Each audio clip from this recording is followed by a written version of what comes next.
El suyo es posiblemente uno de los nombres más temidos tanto por el gobierno de Nicolás Maduro como por el partido Podemos aquí en España.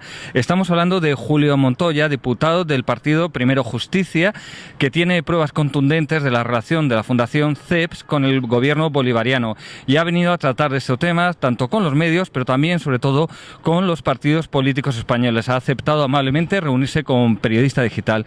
Muy buenas tardes y muchas gracias. No, muchas gracias y un honor poder compartir contigo. Y no me gusta ser temido, no me gusta ser heraldo de malas noticias, lo que es que me ha tocado el papel histórico de hacerle seguimiento a lo que ha hecho una supuesta revolución por 16 años en mi país.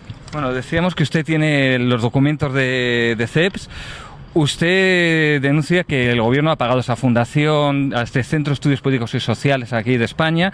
¿De qué cantidades estamos hablando?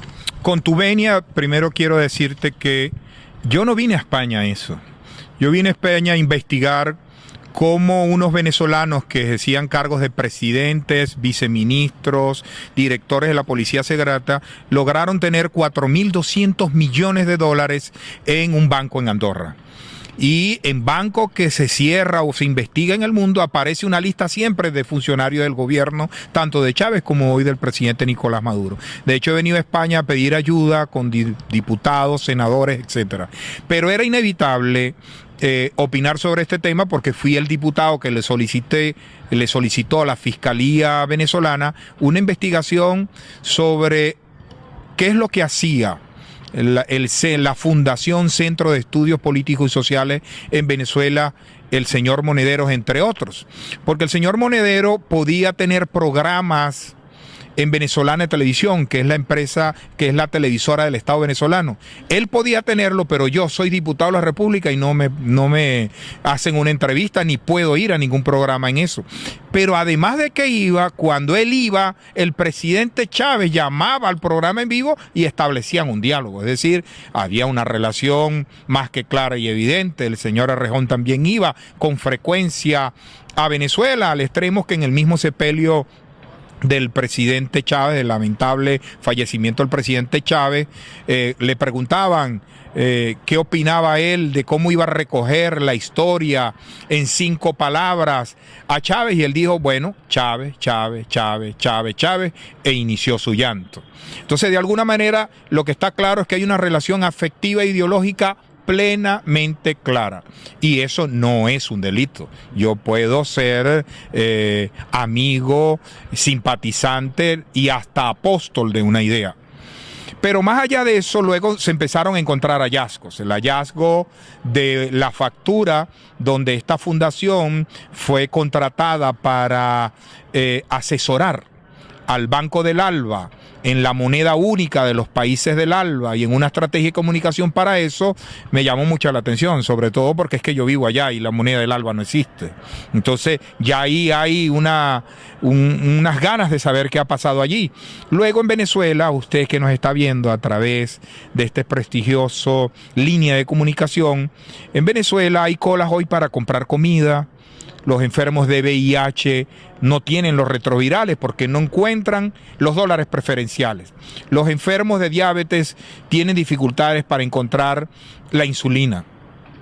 La población autista tiene graves problemas porque no puede comprar, no tiene acceso a la comida sin gluten. Y así sucesivamente. Hay más de 450.000 venezolanos esperando una operación porque hay problemas desde los tomógrafos a la resonancia. Esto pareciera una exageración, pero solo exhorto que lo busquen en las páginas, en la vida, y es una verdad. Pero es difícil conseguir dólares preferenciales.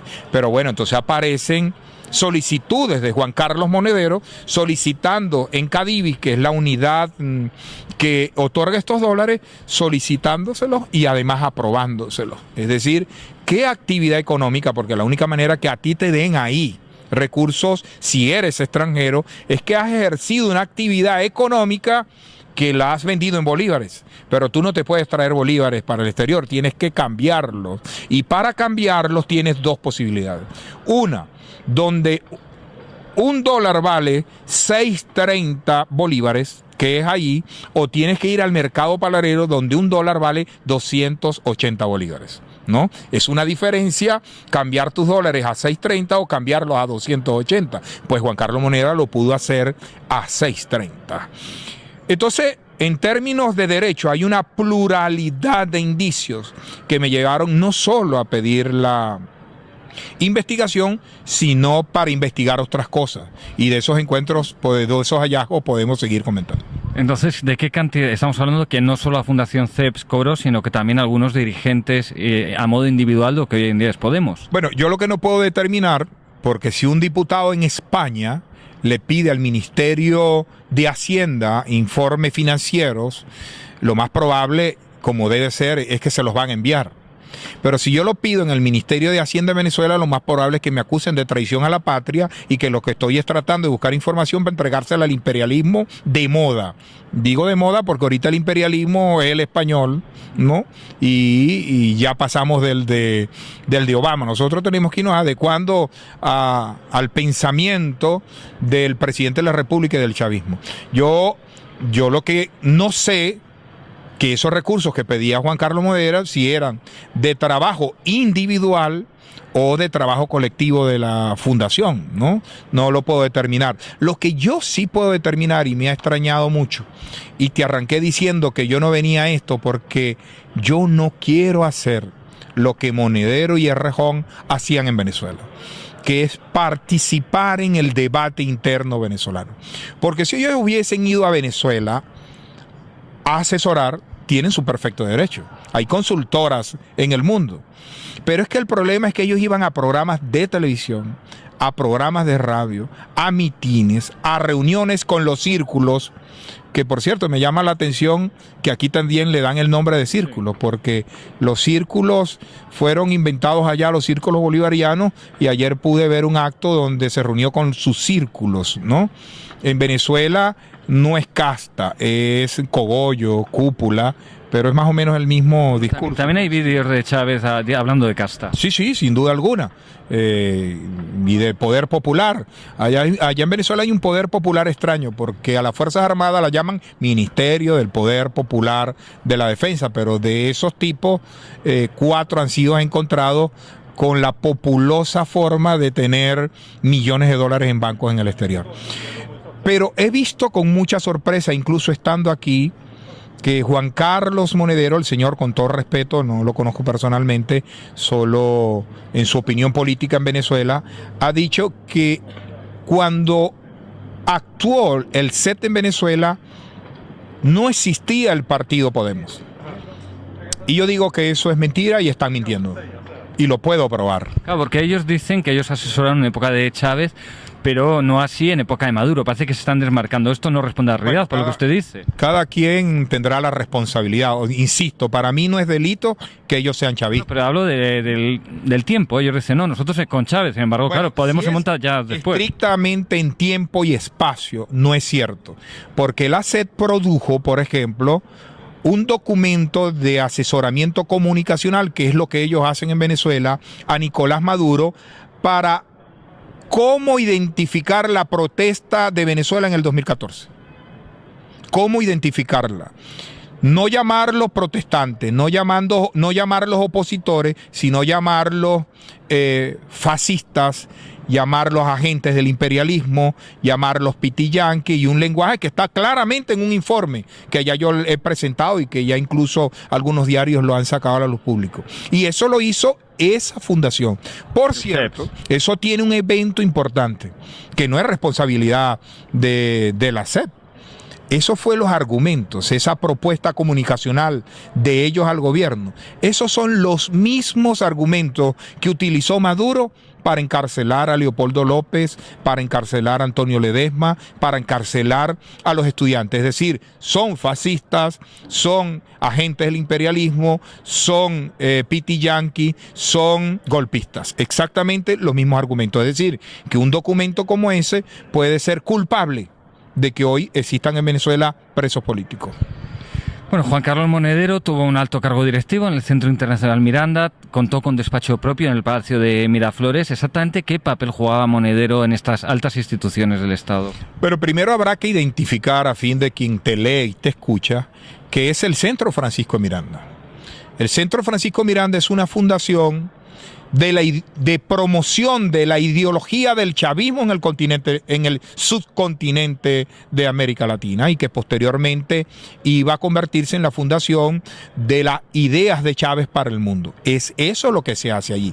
Ahí es donde trabajaba Monedero. Es decir, si yo tengo una fundación que va a promover mi pensamiento, lo mínimo que la tiene que dirigir es alguien que piense como yo. Así me enseñaron a mí desde niño. Yo llegué al Parlamento con cabello, con pelo. Y llegué de 29 años. Hoy, a mis 51 años, no tengo pelo. Es decir, hay lenguaje político y hay estrategia política. Y yo no voy a poner a dirigir una fundación en un hombre en el cual no tenga confianza. Y por eso insisto, aquellos programas donde él iba, siempre llamaba al presidente en vivo para saludar. Sí, recordamos a un programa en concreto que era el presidente Chávez, que llamaba y decía: Monedero, hermano. O sea, esto es este tipo de imagen. Tampoco puedo criticar que sea hermano del presidente y admirador de Chávez. Ese no es mi problema. Incluso mi problema no es su pensamiento, porque a la final eso lo tiene que valorar es el pueblo español. Yo no soy elector en España, como él no tenía el derecho de ir a calificarnos a nosotros en España de todos los epítetos que él utilizó. Yo no tengo interés. El interés para nosotros es investigar a dónde fueron los contratos de la CanTV, que es la telefónica en Venezuela, del Banco Central de Venezuela, del Instituto Venezolano de Seguro Social, que es el Instituto de la Protección Social de los venezolanos, de la Secretaría de la Presidencia, del ALBA, del cual nosotros somos miembros. Entonces nosotros pregunto, ¿cuál es el valor de todos esos contratos? ¿Y qué hicieron para poder tener los costos que se dice que tuvieron? Y yo creo que debe ser honorable, señor Monedero, usted que ha dicho de todo últimamente de mí. Debe ser honesto que usted nos diga cuánto cobró la Fundación de Estudios Políticos y Sociales en Venezuela en todas esas contrataciones.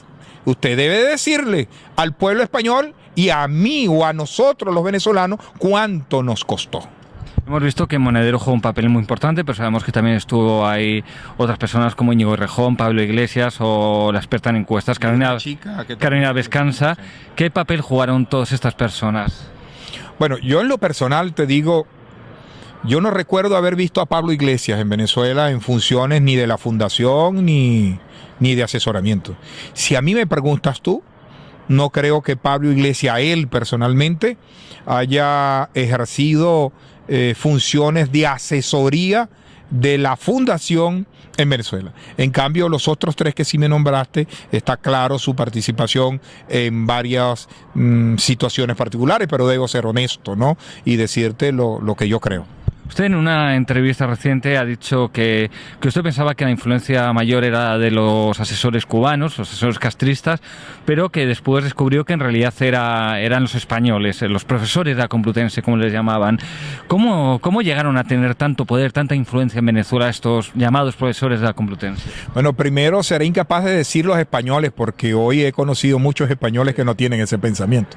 Tengo que decirlo con claridad. Sí, nosotros creo que nos equivocamos en cuanto, ojo, hay que decir en qué, al mensaje, a la forma del mensaje, los que los comunicólogos y ustedes los periodistas llaman efecto de comunicación.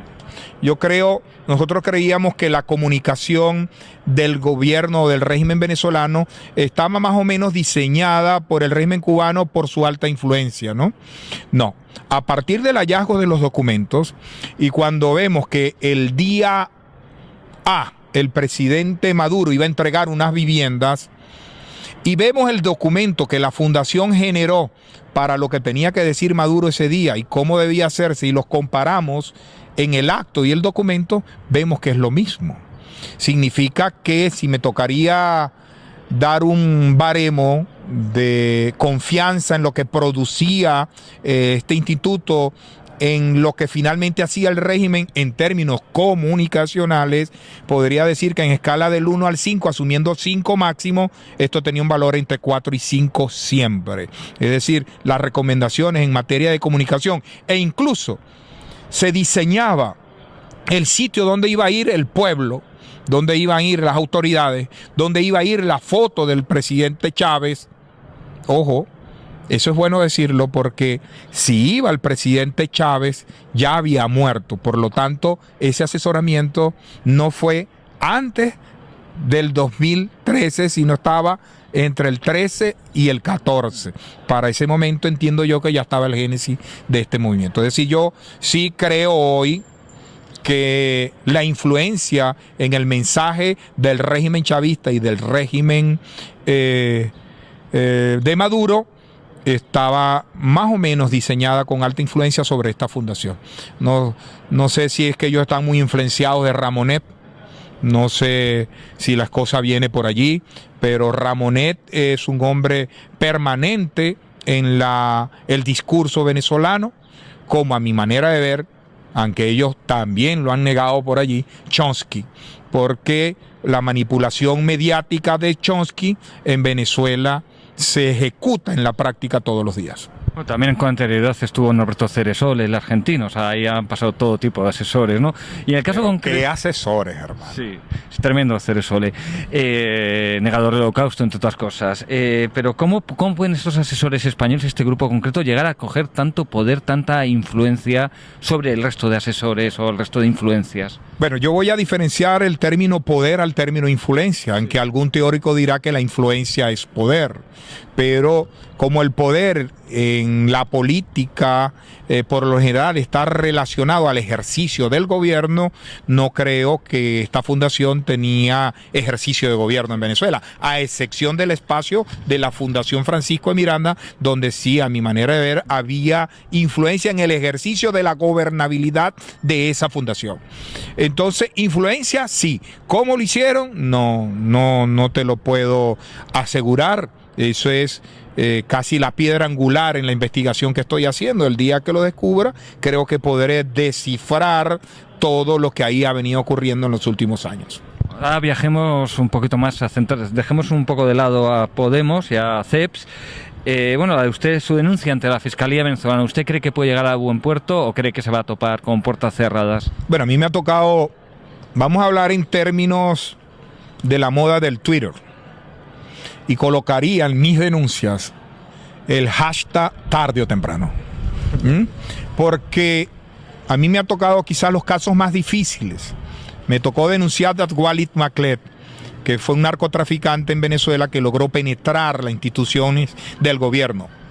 No que era un narcotraficante del gobierno, logró penetrar las instituciones del gobierno. Me tocó denunciar al presidente del Tribunal Supremo de Justicia, el señor Aponte Aponte, por corrupción y relación con el narcotráfico, y la justicia la encontré fuera del país. Me tocó denunciar a Francisco Illarimendi, que era un socio trabajador de Rafael Ramírez, presidente de PDVSA, la compañía del Estado venezolano en materia petrolera, que se asaltó. A mí no me gusta mucho utilizar el término corrupción, porque creo que eso es un concepto inventado por los políticos para no escuchar ladrones y robo. Le robó $500 millones a los jubilados y pensionados de la industria petrolera. Hoy está preso en los Estados Unidos. Siempre me ha tocado buscar la justicia donde lo pueda lograr. Por eso que te incluyo el hashtag tarde o temprano, porque en nuestra Constitución los delitos de peculado, los delitos contra el patrimonio público no prescriben en el tiempo. Por lo tanto, tarde o temprano estas cosas se lograrán éxito. Y para que eso ocurra en el tiempo y el espacio, yo tengo que agotar siempre el ordenamiento jurídico interno de mi país. Tengo que ir a la fiscalía, tengo que ir a las instancias, luego de no conseguir respuesta ahí, ir a organismos multilaterales o tribunales extraterritoriales. Desde que se hizo pública su investigación y sobre todo que iba a venir aquí a España a recabar información con lo referido a Andorra, también con Banco Madrid, que bueno, que al final no deja una filial de esa banca andorrana. En fin, todo esto, ¿usted ha temido por su seguridad o porque le detuvieran y acabara en prisión, como el alcalde Antonio Ledezma o como Leopoldo López, por ejemplo? Bueno, yo creo que ya 20 expresidentes en América Latina se han pronunciado. Parlamento de Canadá, el Parlamento de Estados Unidos, el Parlamento español, el Parlamento de Colombia, el Parlamento europeo. Ya el mundo sabe que en Venezuela el ejercicio de la política es como trabajar de bombero en un incendio. es un trabajo peligroso. Es un trabajo que ha llevado a estudiantes presos, a el allanamiento de inmunidad de varios parlamentarios. En mi partido, Primero Justicia, ya llevamos 4 allanamientos y 2 solicitudes de nuestro coordinador nacional, Julio Borges, y la eterna, que es la mía, esa es permanente. Y es difícil, pero creo que yo ayer, hoy me estás haciendo toda esta entrevista, el Parlamento Nacional discutió el día de ayer la posibilidad de juzgarme a mí por traición a la patria. Y en mi país, y creo que en casi toda la legislación del mundo, el delito de traición de la patria es de los que tiene mayor permanencia en la cárcel. En Venezuela tiene, creo que 20 años de prisión al que se le pueda catalogar de traidor a la patria. Se pronunciaron por mi viaje a España, que sé que fue un momento muy difícil, pero ojo, este viaje no está planificado porque yo no sabía, y nadie puede saber a quién va a atacar Maduro, a dónde va a identificar el enemigo externo. Cuando yo me vine, los terroristas eran los Estados Unidos, y quien lo iba a matar era el gobierno de Estados Unidos. Ahora llegué aquí a Oreja Rajoy. Bueno, yo tampoco tengo la capacidad de descifrar los asesinatos y los magnicidios con tanta rapidez como el señor Maduro, pero creo que es más traición a la patria a unos individuos que hablan de la revolución y se roban 4.200 millones de dólares y lo depositan en un banco. Creo que es más traición a la patria entregar recursos de los venezolanos, administrarlos en Suiza, unos banqueros, recursos que vienen de la corrupción. Así que veremos qué pasa. En una situación muy particular como la que ya el embajador de España fue llamado por su gobierno. Hoy estuve en el Senado y me enteré que desde el año 1980 España no llamaba a consultas a ningún embajador de ninguna de sus embajadas en el mundo. Yo lamento eso porque en Venezuela hay muchos españoles.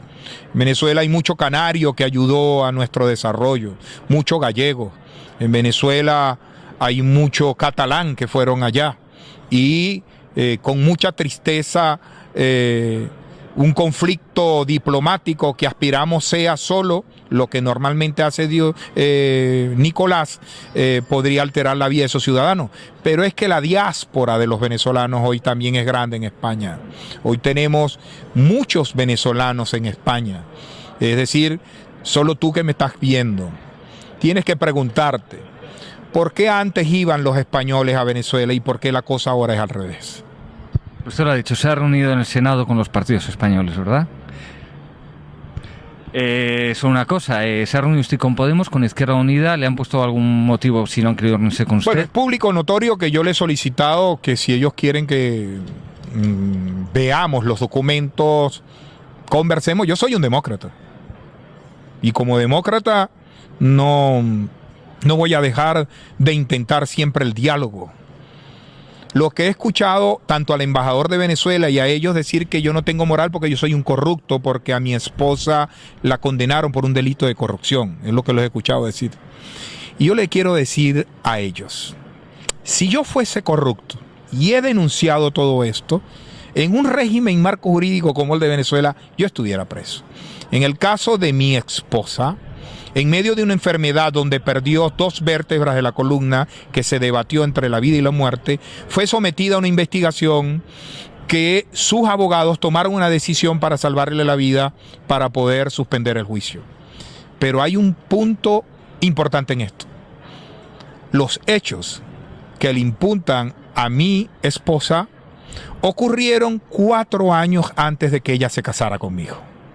El gobierno, cuando detectó que eso era así, abandonó el tema porque ya no podían vincular a la esposa del diputado Montoya con un hecho de corrupción porque se ejecutó teóricamente 4 años antes de haberse casado conmigo. Así que le invito a los compañeros de Podemos que no repitan el esquema del chavismo en Venezuela, que no ataquen al mensajero si no escuchen el mensaje. Porque yo les quiero reafirmar, ustedes que son revolucionarios de nuevo cuño, yo no soy derecha, yo soy un hombre de la centro izquierda, para dejarlo claro. Pero quiero decirles lo siguiente, en Venezuela hay unos revolucionarios extraños. en Venezuela hablan como Carlos Marx. Gobiernan como Stalin, pero viven como Rockefeller. Y bueno, si no le importa ya una última pregunta, usted ha leído que usted ha dicho esto último. Aunque diga que no quiere meterse en la política española, conociendo lo que vive su país, conociendo a los líderes de Podemos, ¿usted cree que quieren instaurar un régimen de corte bolivariano aquí en España? Yo siempre voy a decir un dicho popular. Recuerden que siempre puede ser peor. De acuerdo, pues don Julio Montoya, muchísimas gracias por haber atendido a Periodista Digital. Muchas gracias. Dios los bendiga a todos.